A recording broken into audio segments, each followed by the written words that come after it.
living wage will be receiving an extra £1,000 a year. And if he wants a further elucidation on his point, perhaps he could answer a better question.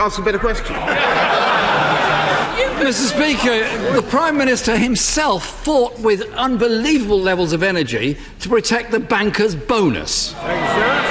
Why can't he do something about the low-paid on very low wages who need to be allowed to keep the bonus they've got?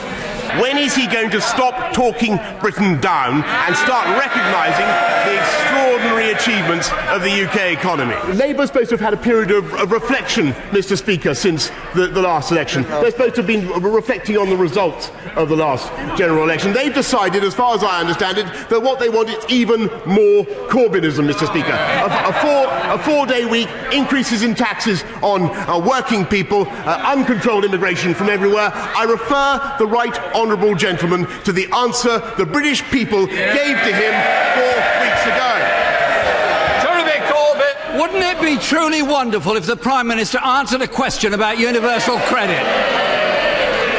He's dodged every question on it. Let me tell you, Mr. Speaker, I really think that it is time the Labour Party changed their tune. I've got some good news. I've got some good news for the leader of the Labour Party.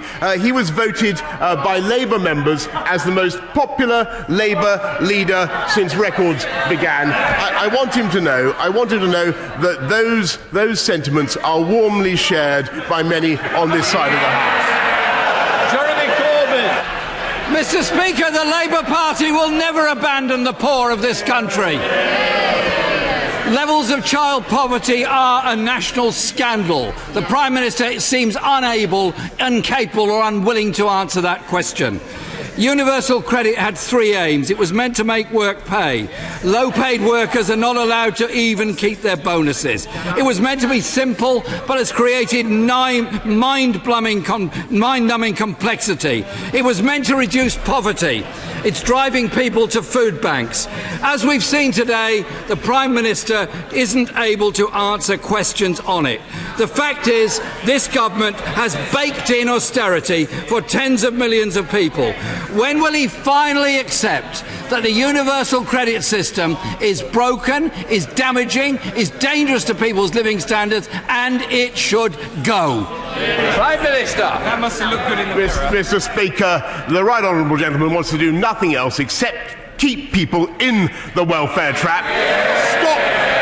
Stop helping people out of welfare and into work. And I think actually he should pay tribute to all the people who by their hard work have found fantastic jobs over the last year. And he should pay tribute to the growth in employment in the UK economy. And quite frankly, Mr. Speaker, it is this government that is getting on with delivering on the priorities of the British people. 40 new hospitals, 50,000 more nurses, 20,000 more police officers, Mr. Speaker, and all the Labour Party is still split from top to toe, Mr. Speaker, about whether to stay in the EU or to remain run by the EU. They still can't make up their mind. He still can't make up his mind. We deliver on the people's priorities.